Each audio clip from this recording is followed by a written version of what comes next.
And as a therapeutic exercise, I wrote a letter to myself from the American government apologizing to me Wow. for all of those missteps. And it was weird because I knew what I was doing from a conscious perspective and I didn't expect it to have any impact. But after reading those words, it even though I knew I wrote them, it still had that effect on me. I just needed to hear the words. It didn't matter who they came from.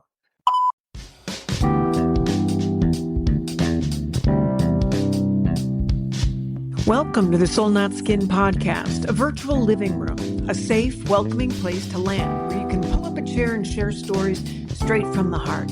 I'm your host, Jen Slumack, or as my students like to call me, Miss Jen. We talk about the real human experience, the hard stuff, the wonderful stuff, and the messy, everyday growth that shapes who we become.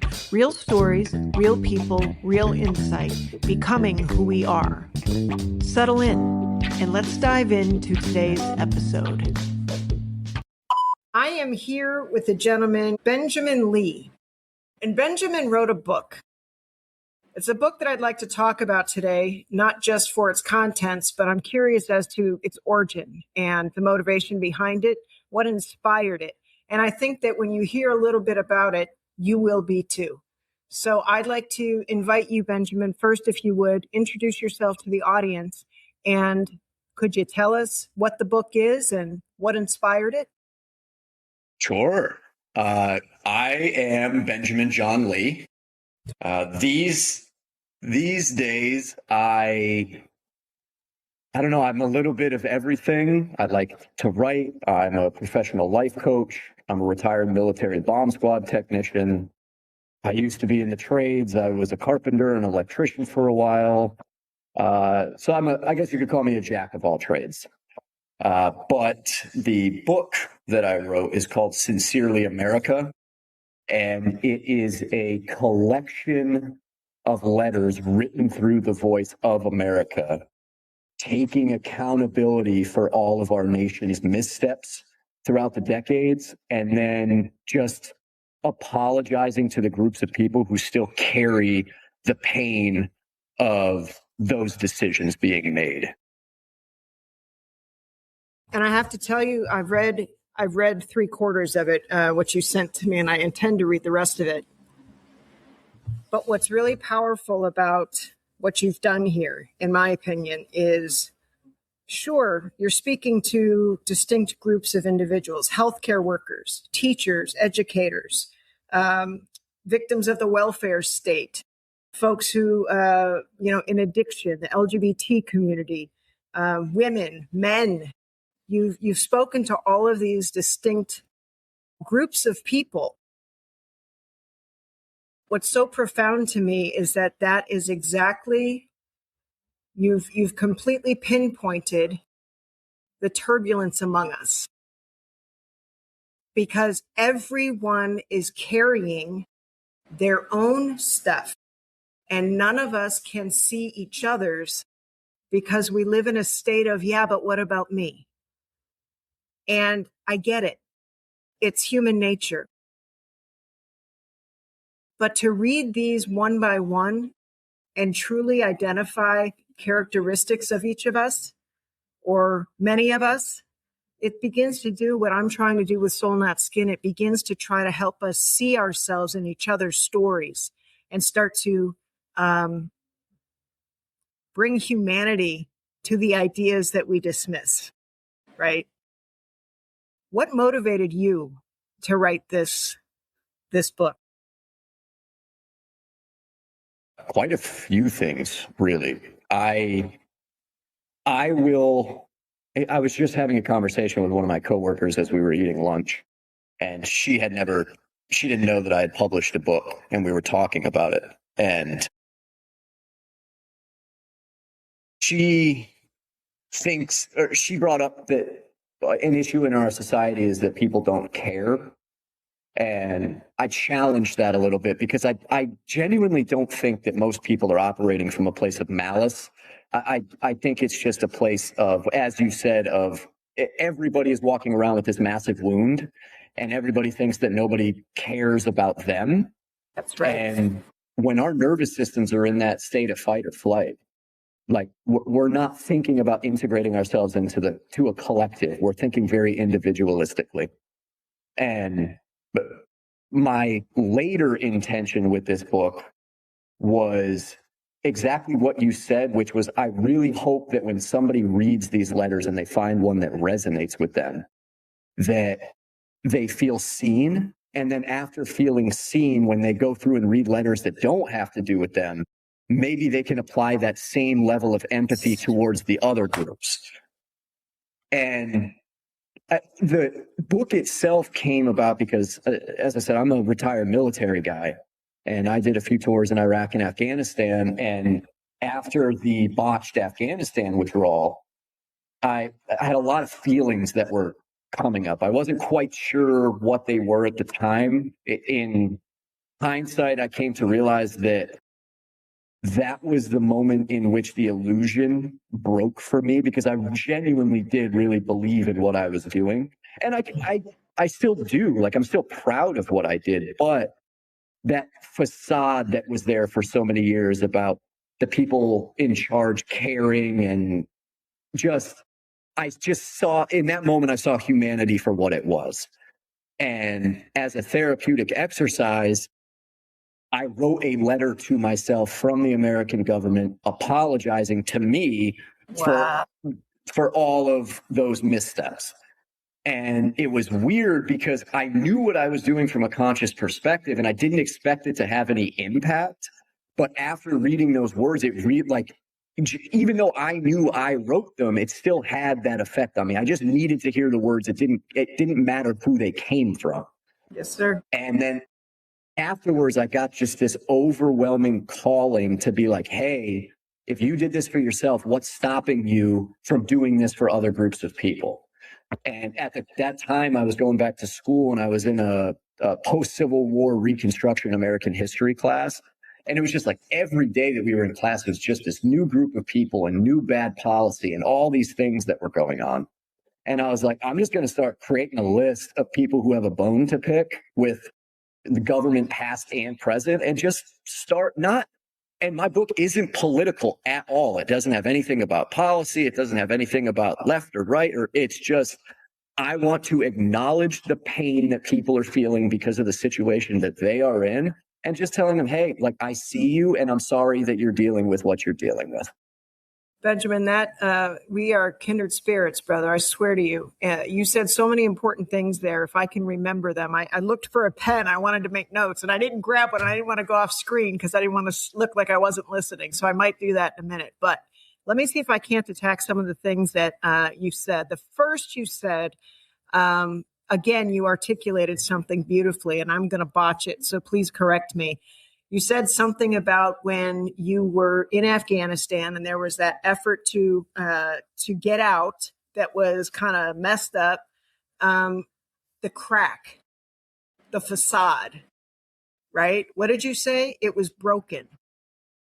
I retired back in 2014. So this was me in the civilian world seeing this play out on the news. Wow. But okay. There was something about the unaccountability from the government and the passing the buck and just the decisions that were being made, that the illusion broke, that the facade that existed over our political system that was like, hey, we have your best interest in mind.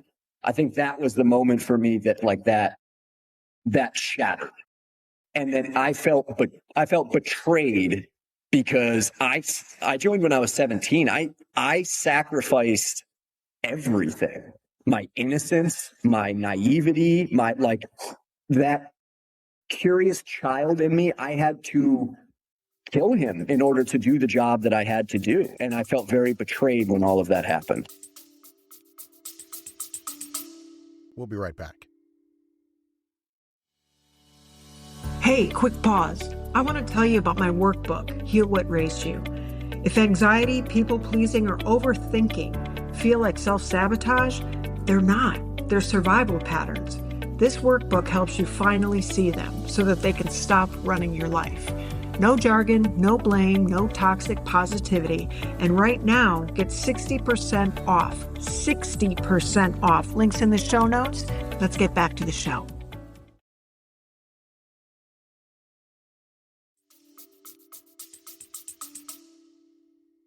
Thank you for elaborating. I really do think that is the crux of the challenge, right?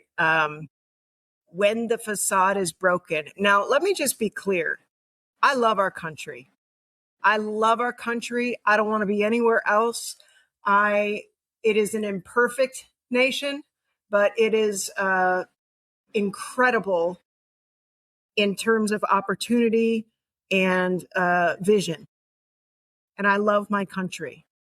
Saying the things that we're going to discuss in this show does not change that, right? What I was going to say about the facade is when the facade is broken, you can be anything that you want to be if you work hard enough. There are people working so hard to put food on the table, to send their kids to school, to buy gas for work in the morning. And no matter how hard they work, they can't get ahead. So when you're in a place where you see the cracks, suddenly you see all of it and you see human nature at work. And I think I was born with this painful compassion for humanity. And what happens is if you haven't been put in a situation that has profoundly shaken your foundation about what is true and what is not, what you're told and what you've experienced, unless that has happened to you at a certain level, you can't see it. And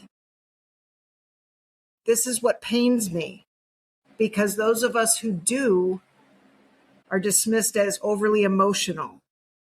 Do you understand? Do you ever get that from anyone with this book or with your talking about some of these things?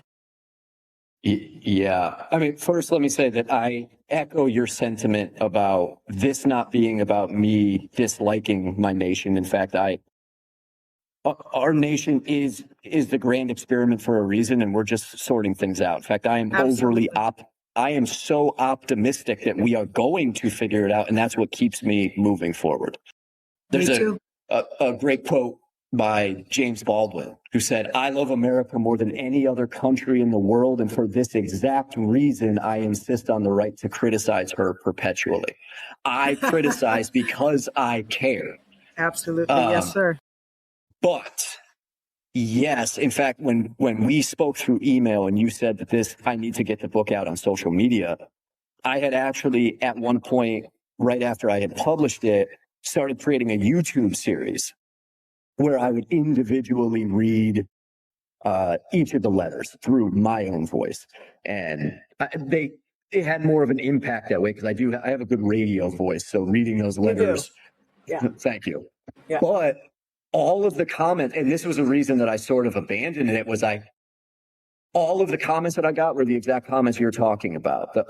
People need to suck it up. People need to pull themselves up by their bootstraps. Or like with my letter to the freedmen and their descendants, it's, they never experienced slavery. So what do they have to complain about? And this has been an exercise for me in showing compassion towards people who just don't understand these sorts of things. They don't understand how political and sociological effects can ripple through generations, but not even that how trauma can be epigenetically inherited and passed down. And yes, sir. For them as well. Yes. For the very critics of it as well. That is what I have come to realize is causing that activation inside of them. Because one thing I never understood was, I get that you're not on the team, but I don't understand why you're actively fighting against it. Correct. And then I had to realize that is activating a part of their own history and their own trauma that I have to be compassionate to both sides. And the reason that I ended up here is I'm actually quite the opposite of you. When you said you were born with this innate, love for humanity, I was born blind. I grew up in a family who using racial slurs was okay.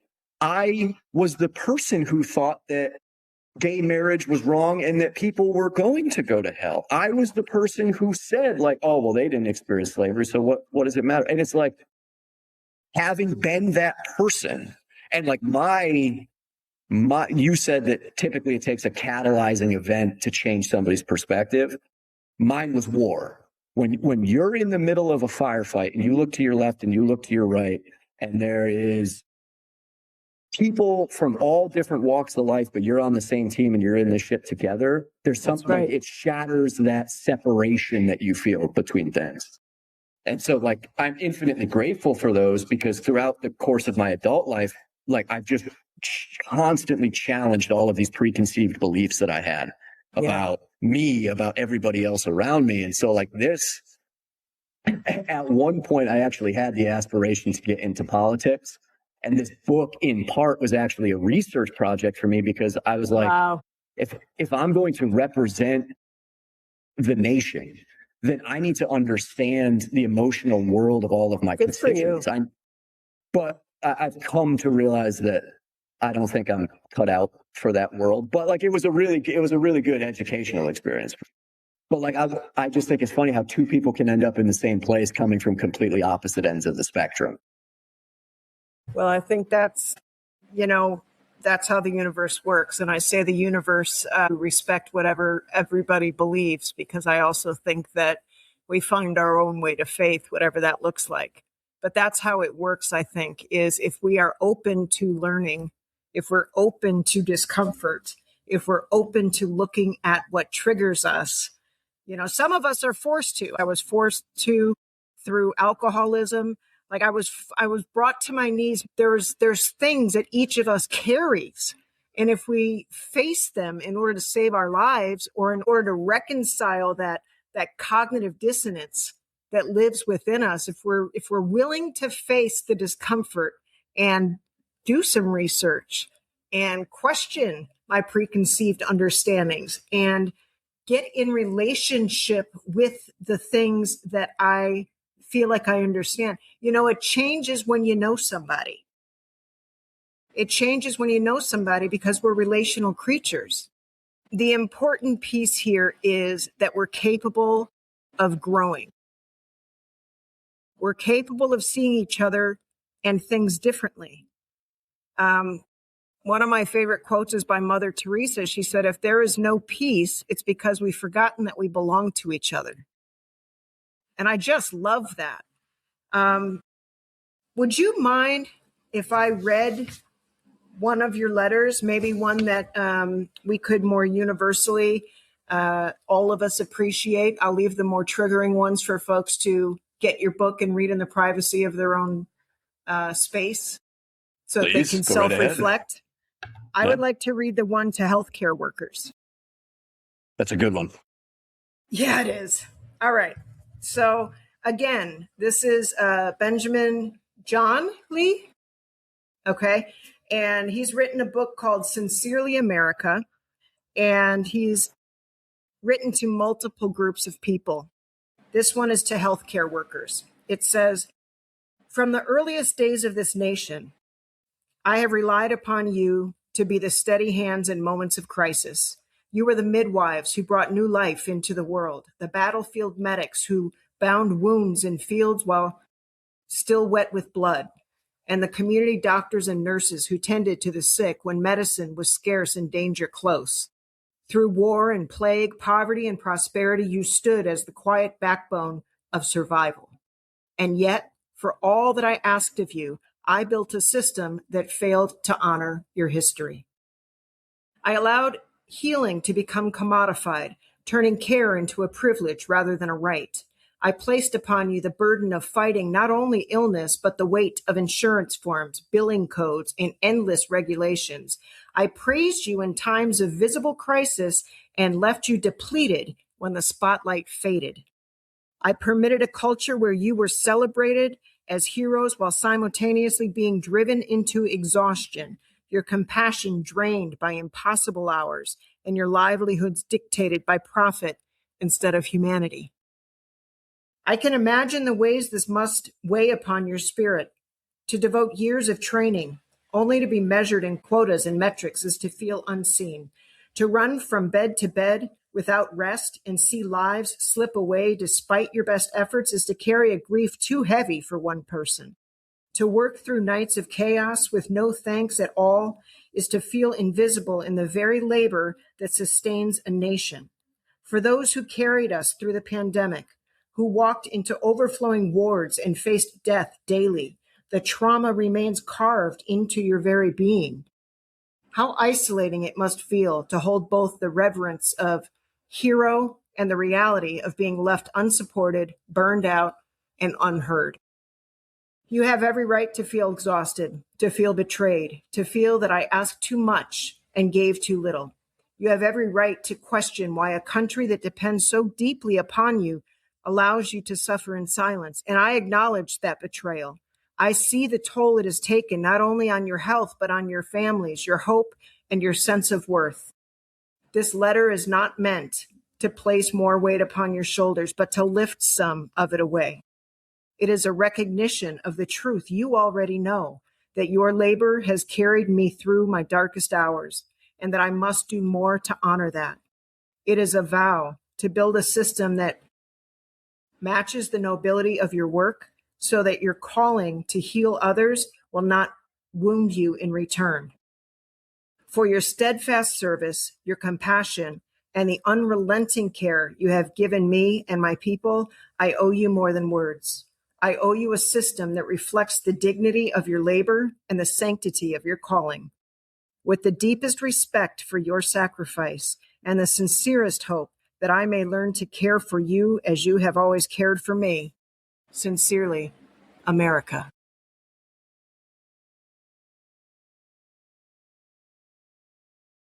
I mean, let's just let that sit for a second.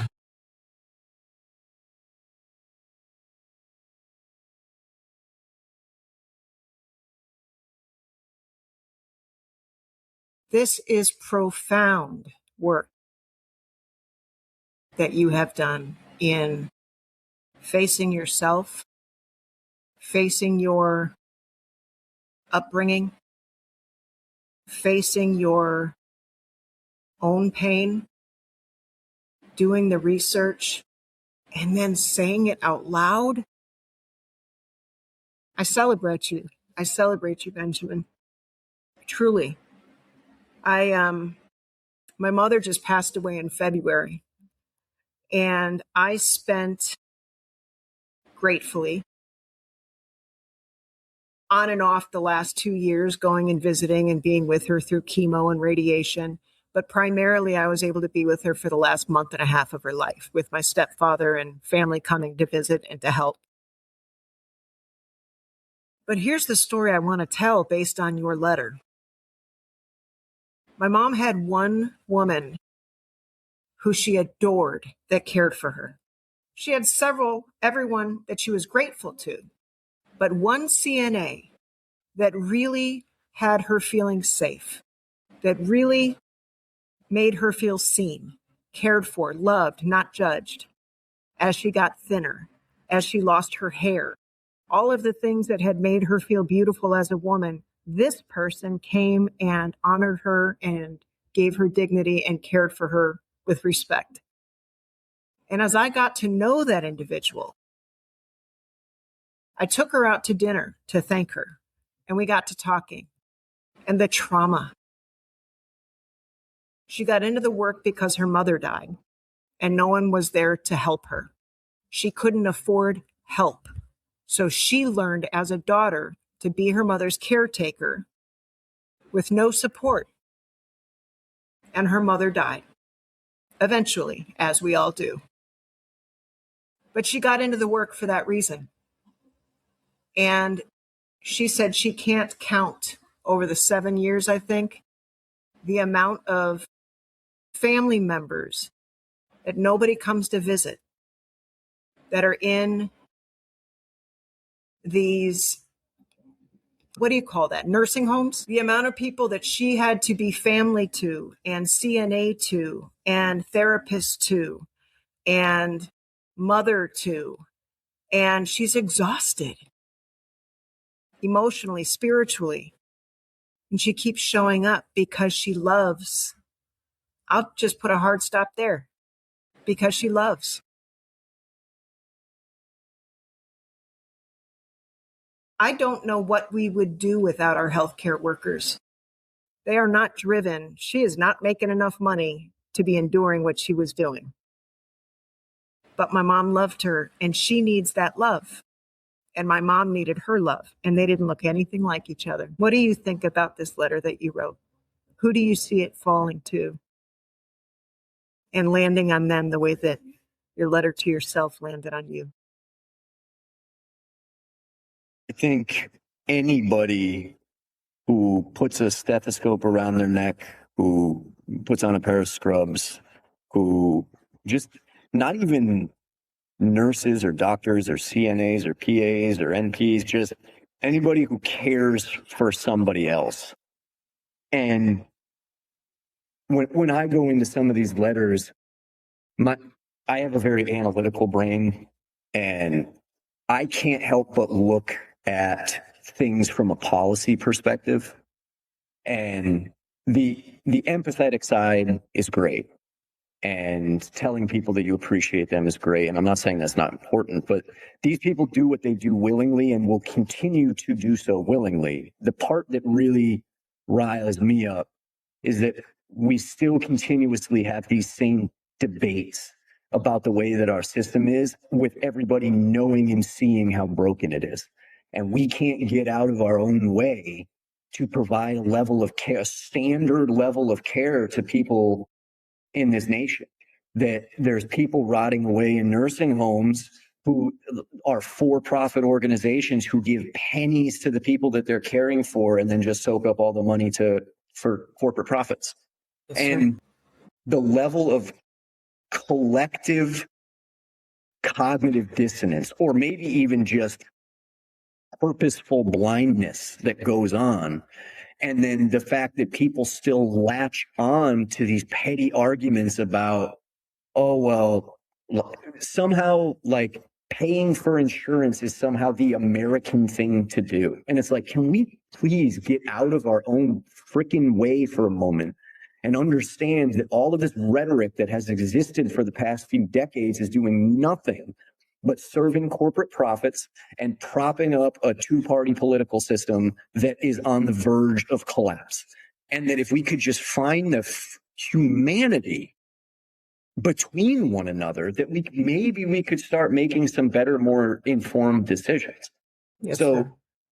From my perspective, like, and again, that's what, like, man, even talking about this stuff gets me riled up, because when I see somebody doing a job that I know I could do better than them, it's just in me to be like, get out of the way, let me do this, because I can't believe that we're still doing things the way that we're doing things. And unfortunately, our for-profit healthcare system is just one of those things that has gotten so bloated out of proportion that I legitimately don't even know how or where that we would begin to fix that, other than seeing the person across from us and going, they are, no matter who they are, where they're from, what they contribute, they are worthy and they deserve a standard level of basic care. Not because they're a citizen, not because you are a human being and therefore I care about you getting the care that you need. That's it. Plain, that simple. Yes, sir. I think that you're right, though, when you said sometimes purposeful blindness, I think you said. I think the reality of the human animal is that we run away from pain and we run toward pleasure. That's every one of us. Strip us down of our skin and our privilege and our poverty, and we all are doing that. And when you get in the way of that journey away from pain or to happiness or peace, then I have to defend myself. And I may reach for the ballot box. I may reach for a gun. I may reach for drugs and alcohol. I may reach for myriad things that are available or accessible to me in the environment that I live in. Because we are all on a journey to be out of pain and to be full of pleasure. Period. That's the humanity that you speak of. Can we get real about what it is that we all are and understand how many delusions have been put in the way to distract us from each other? We have to understand that every single one of us is on a journey and at a different place of understanding. One of the things I hope we can do by the end of this conversation, Benjamin, is I want to provide an idea or two. You can put a check in an envelope and send it to a different place. You can do some research about the truth behind something that you have a fixed idea about and consider how you might participate in adjusting that so that it creates a more humane outcome. What do you do outside of writing this book in terms of carrying this message? Anything besides being the man that you are? Well, in my opinion, that's all anybody can do. That all external change comes from within. So Yes, sir. if I want to see the world change, then I need to change those parts of myself first. And that's just that, because we are social creatures and because we operate, and people don't like to think we operate as a collective, but we do. We're very, very similar to a colony of ants or bacteria or anything else. We work in tandem with one. And that's what good leadership boils down to, is not, hey, I'm going to control you out of fear, or I'm going to manipulate you into doing this thing. It's, I'm going to forge these pathways in myself, and you're going to follow me because you are going to recognize the value in me living the virtuous life. Come on. And the problem with that is that is a very, very hard road to walk. It takes a lot of self-accountability. It takes a lot of radical honesty. But more than that, what you just touched on is it takes willingly choosing suffering, because that's the only way to get to growth is through suffering. That's like when, you know, I'm also a personal trainer, and when you're trying to get muscle growth, you can't just wish your way into doing it. You got to go tear some muscle up if you want to build muscle. And the emotional muscles are the same exact way. Is we need Yes, to sir. operate in a state of emotional resistance in order to grow into the people that we want to grow into. But as you said, and I want to make the distinction, because when I say like people, I think that there are two very distinct parts of human nature. And that is, we have a physical existence that is mated with this spiritual existence. And we need to find a way to integrate those two realities towards each other. Or I agree into each other. 100%. I agree 100%. And that it is equally as important to acknowledge and to thank the human side of our nature, because our ego is what helps us show up in the world. It's the reason that we build monuments and skyscrapers and research new technology. But we also need to give just as much love and acknowledge the fact that we're spiritual creatures, that we are here in this together. And that if we're going to get to where we want to go, then we need to start lifting each other up instead of pushing each other down. Yes. And yes. that doesn't have to look like, and when people hear that, they think, oh, well, people are going to take something from me. And it's like, no. Nothing has to be taken. Like, there's so many things that I do that are just free, that establishes the way that I want to show up in the world. So if I'm walking down King Street here in Charleston and I see a homeless person on the side of the street, instead of ignoring the fact they exist, just look them in the eyes, ask them their name, and tell them that you're sorry for their situation. Like, they won't care that you didn't give them any money. You're acknowledging that they are still a human being and allowing them to feel like a part of the community. That's right. giving somebody your attention is the most valuable thing that you could ever do. Not, I'm paying attention to you because I think I'm going to get something from you, or I'm networking, or this. It's, hey, like, I want to know what's going on in your world, and I'm here just to listen to what you have to say. Like, those things are free, and those create that bond of kinship that our society is missing. And that's all we have to do to help fix this, is just let's build these communities again. Let's reach across the aisle. Let's put our own egos aside for a minute and just be like, hey, how can we move forward together? And that doesn't have to look like me losing anything or me taking anything from you. That's right. And it doesn't mean that you have to save the world. It means that you touch what you touch in your life in a different way. Right? I mean, down to the person on the street, you know? It doesn't cost anything to have an open heart and to acknowledge people. Well, that's not true. It costs a lot, like you said. I mean, you have to self-reflect, and you have to be willing to be in discomfort for an undetermined amount of time, right?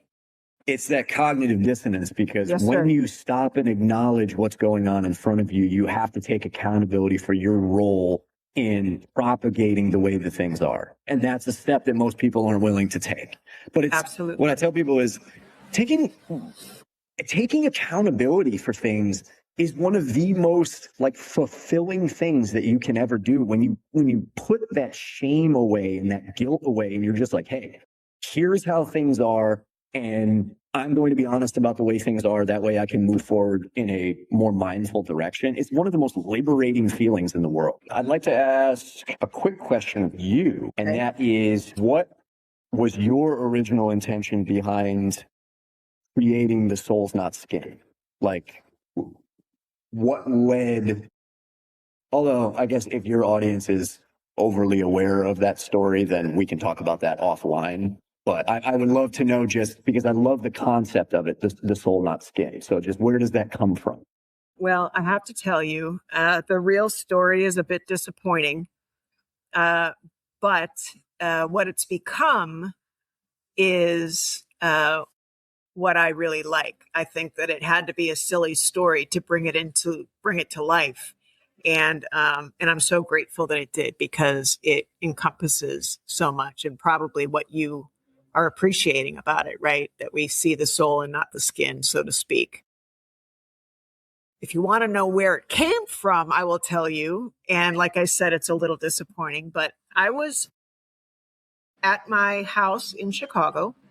I has beautiful brownstone, and I was in front of my computer, and I was doing some web design. I was a stand-up comic back then, and I was trying to promote myself, and I needed an email address to start this account or something like that. And I was like, okay, what's a really unique address? I don't know what to do. So I'm looking around the room, and I'm trying to find, something goofy to use. And I was listening to music, and I was noticing what an eclectic group of folks that I listened to. I mean, it went from like Al Green to Justin Timberlake to Tracy Chapman to Fleetwood Mac. It was just kind of, and I thought, I think what I like about music is when it has soul, and it doesn't matter who's singing it. And then I thought, soul, not skin, that's catchy. And that's where it comes from. That's where it started. And that was about 20 years before I wrote my book that is about my journey, called Soul Not Skin, Becoming the Me I Was Meant to Be. And that book has become sort of the platform for the rest of the work that I find myself now doing. So I call the podcast, and I call my company, and all of these things. And it's all about, it's become all about finding the soul of America, because of the harm experienced by the skin, by the flesh, by the human. And all things being equal, we're the same. Great. I love that. In fact, I think the simplest and mundane stories often make the best ones. Yeah, well, there it is. It wasn't this profound thing. It was just like, oh, I was listening to some music and realized I like soulful music. It's like, okay, that's cool. Simple. Yeah, I haven't told many people that story, so the jig is up. Now people know. That's good. Yeah. Now it's out there. Yeah, for sure. Now, in your emails, you said that you would like to maybe dissect a little bit the parallel between returning home from incarceration and returning home from war. Is that something that you still wanted to touch on? I appreciate you bringing that up. I think I lost track of it with reading your things this morning. I came in right off of reading these letters. And so thank you for bringing that up. I absolutely would like to. And I think it goes to the heart of what we're talking about, right? I firmly believe that love builds connection, and not love like cuddle with me, but love as a force. And that, trauma or anger or violence can create the disconnection. When I read that you are a veteran, and I believe you said that wasn't, being in the war wasn't the problem. It was after you came home that the trouble started. And I have worked with folks who live on the inside of prisons and jails. And I have seen that while there, I've probably met versions of these men in my classroom that their families have never seen. But when they go back to their communities and they go back to their families, having to operate in the world without anybody understanding what they've been through, without anybody understanding what they had to do to survive in that era, in that space, that's when the trouble began. And I just did an episode with a woman about PICS, post-incarceration syndrome, which is just a series of symptoms and behaviors that have manifested out of being institutionalized and having all your choices made for you and being on, hyper vigilant at all times. And so I was really interested in hearing what you meant when you said that the trouble began at home. If you could sort of unravel that for us, unpack that for us. Yeah, I think that there are a lot of parallels there. And the reason actually might surprise, and I could be completely wrong on this, but from my own perspective, there is, and I've never been incarcerated, so I can't speak to their experience, but I can imagine that there are similarities where you're told what you have to do, you're told where to go, you don't have a ton of freedom, you're given what it is that you're going to eat. Like in the military, it's like you have your mission, and your mission is to like for me, go defuse the bombs. We tell you need to defuse and stay alive. Like that was it. And that's amazing, by the way. Well, thank you. The thing that people don't realize is that regular civilian life is 4,000 times more stressful than being in a war zone. Because, and being there myself, the happiest I have ever been in my life was laying on a cot underneath my truck, staring at the stars in an open desert in Afghanistan. Just because there's something primal about war. Like it's almost like you're doing what humans were, like that's all we did for thousands of years was just survive. It isn't up until recently where we have modern society where it's like, oh, you need to now worry about making your car payment on time and paying the internet bill and worrying about taxes and just all of these micro stressors that just build and build and build and build. And there's something about witnessing the contrast between those two states of being. It's like when you're in a war zone, to be fair, when you're at war, at least the wars we fight these days, like you're only in war or in danger maybe like 0.01% of the time. The rest of the time is actually very, very boring. Like you throw rocks at monster cans and try to knock them over, and you make fun of one another, and you sit around a fire and just BS. And it's like, there's something primal about that. In fact, there's a book written called Tribe, and it's about that. It sounds almost similar to that post-incarceration syndrome, where it's like when you experience the tribal nature of how easy life is when you're in a group of people who have shared similar goals. And it's like, really all we're doing is we're feeding each other, keeping each other alive, and making sure the emotional and physical well-being of one another. That's literally it. And then you come home and now it's like, okay, now we got to decide what we're making for dinner. We got to get the kids to ballet. We got like all of these things. And it paints this contrast on how like unnecessary modern life really is. Yes, sir. And like, yeah, there's a lot of niceties about modern life, but there's also like a lot of what I was talking about before about willingly choosing suffering. There's something about going through hard things that just makes you feel really good. And there's just something about the way that modern society sort of lulls you into this state of complacency that they're just the contrast between those two states of being, I think, is what really mentally screws with a lot of people when they get out of those situations. So I can imagine that even though being incarcerated is dangerous and you don't have freedom and all, like that, there's also a tribal nature that goes on behind bars, and because that's who you have to become to survive. And then when you're back out in the regular world, it's like, I still don't know how to do any of this shit.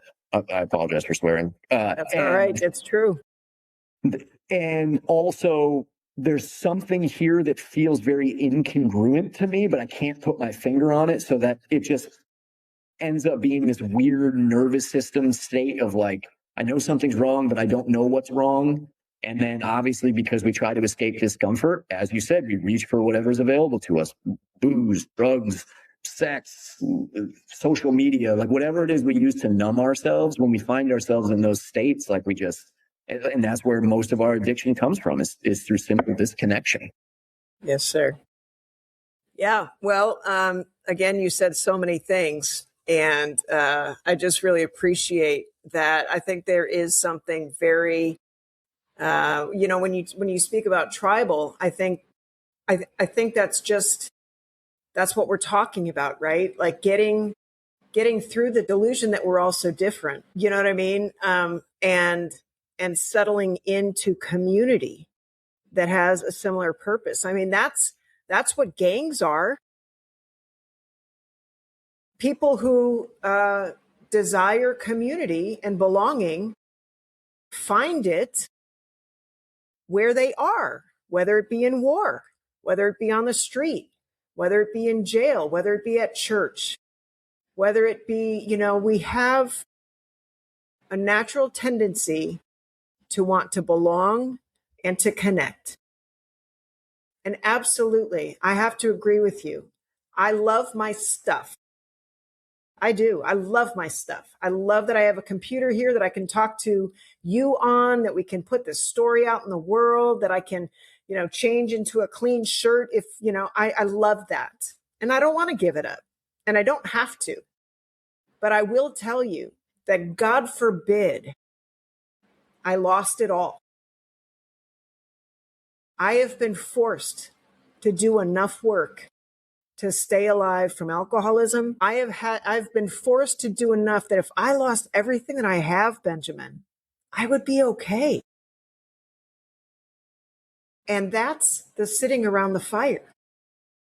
That's the laying in the bed of your truck staring at the stars.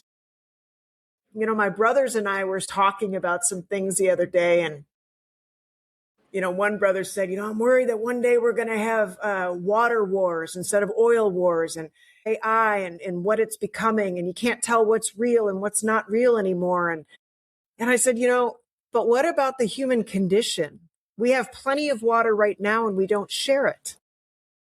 We see things as they are, like you mentioned earlier, poverty, but we don't think it's real. We think it's their fault. There's so many reasons why going back, I told them, I said, maybe we are devolving, and maybe we will devolve to where we began, and we'll all be sitting around a fire with intergenerational conversations and the neighbor coming by and eating some of the whatever we killed today, because like you said, we used to live just to survive. We didn't have to have jobs because our job was to bring home food, right? Or to do whatever.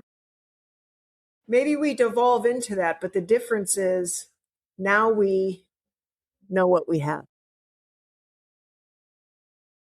Actually don't think so. Weirdly. Tell me. I believe that our hedonism, even though it is what is causing so much friction right now, is going to be the same thing that makes us turn the ship around before it's too late. Because while everybody says like, oh, just let it burn to the ground, and this, it's like, you like your life too much. So once the level of societal cognitive dissonance, and we're starting to see it, but especially at the geopolitical level, we're starting to see people who once held very firmly to beliefs, hook, line, and sinker, are now going like, hey, this just doesn't make sense to me anymore. And that actually, and because I've seen this same growth process in myself as a recovered addict and just in general degenerate human being, I'm seeing the same, because growth isn't linear, it comes in cycles. And I'm seeing the same exact thing happen at a societal level. And that gives me a lot of hope, because I'm seeing society repeat the same cycles now much faster and faster than we used to. And that is the point in which you're about to hit rock bottom and then to go the other way. Yes, sir. And I think that the thing that we're going to see next is we're going to see a much more collectivist attitude at the geopolitical level. We're going to start seeing national leaders step up who understand that we are now in a world where nationalism no longer serves the individual country, and that learning to work together with the rest of the world is going to be beneficial both for them and for us. And I think this is just the next step in human consciousness, where we realize that the old patterns of behavior that we used to cling on to are no longer serving us. And that the thing that we've been afraid to become this entire time is actually the thing that is going to be our salvation. And I think we're getting closer. I think we're getting closer and closer to that point. And really, I think this just boils down to leadership. Is it's going to take people who have done the work, who can step into positions of leadership, who can turn around to the, and I hate using this word because it has religious connotations, but flock, and go, hey, I will lead you into the future that I know that we need to build. Do not be afraid. I will get us there. But it has to be people who have done the work, or else people aren't going to trust them to get them there. But that's exactly right. I think we are very close to that point. At least I'm very optimistic that we are. Well, I have to say that I do share your hope. When I spoke of being around the fire and now knowing what we have, it was sort of figurative in that maybe we'll have community that we are just glad to have, and simplicity that we just are willing to enjoy, type of things. But I agree with you about the awakening that's sort of maybe starting to ripple. I did a podcast with an individual the other day who's got a book called Fierce Vulnerability in a Fractured World. And he said, even though it feels like and I'm butchering this, but even though it feels like the world is burning down and falling apart and broken everywhere, he said, I truly have the greatest hope that we are on our way to a much more beautiful world. And, I think so too. And I think more people that are willing to do the work that you've done, Benjamin, and to say the things out loud, I think that it's happening, right? I have to tell you, it's been a long time of this living in me and me getting to a point where I'm like, you know what?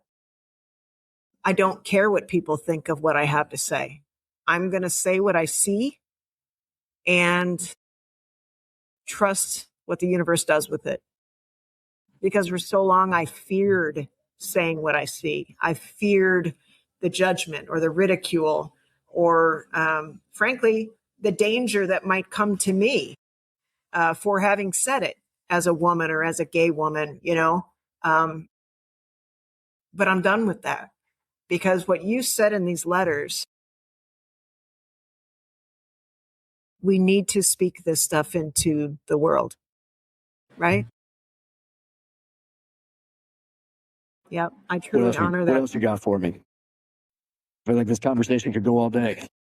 Well, you know what? It could. And I think maybe when we get off the air, I'm going to see if you're interested in doing a project together. But honestly, right now, I think you doing what you're doing, I want to encourage people to check out the book, Sincerely America.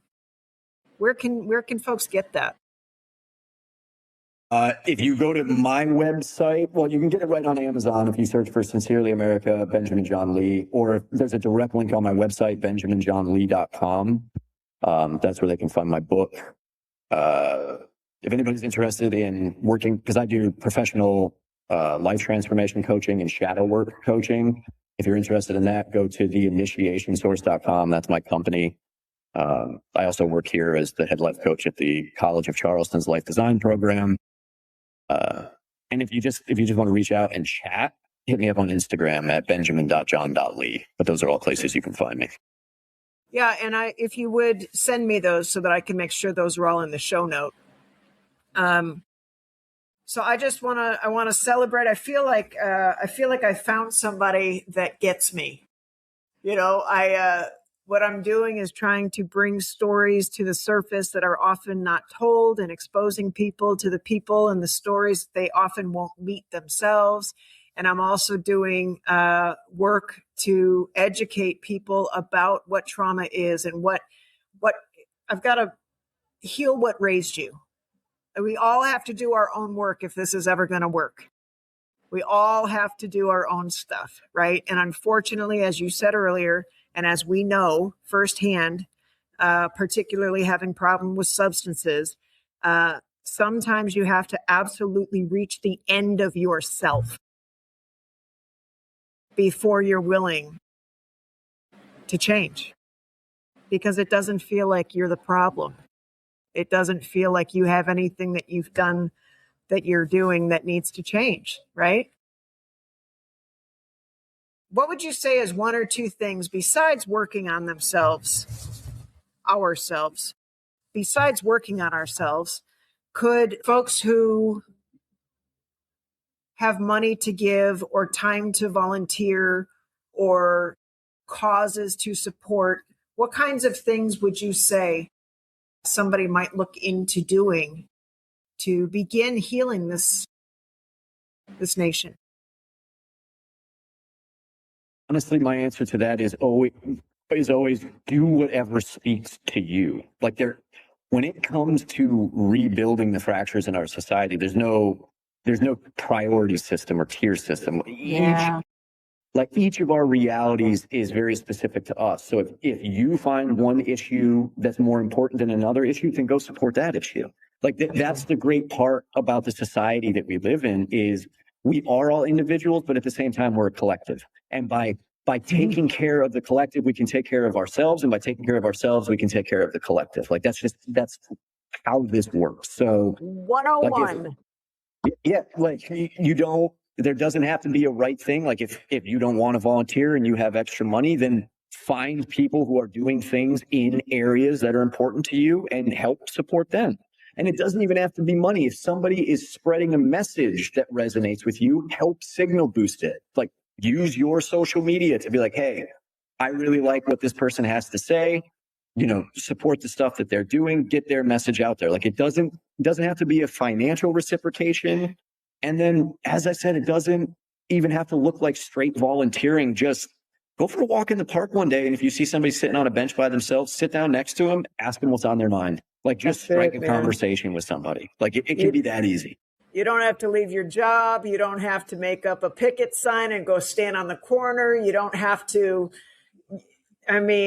just increase your awareness, increase your willingness, and do the things that are calling you, because those are the things that I believe we all have our gifts. We all have our desires in our hearts, and we have to listen to them, and it all plays out,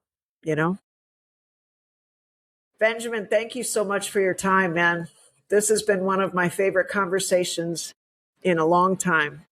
And I really value your vision. I value your consciousness, and I value your all of the ways that you're helping the people in your world. So thank you for that. You, I appreciate those words. They actually mean a lot. Right on. And thank you for sharing your story with me. Like I'm sure that you're used to being open with it, but like thank you for that vulnerability, because seeing that sort of vulnerability makes it easier for me to show my vulnerability in the world. So I very much appreciate the things that you've shared with me today as well. Right on, brother. I appreciate that. Thank you.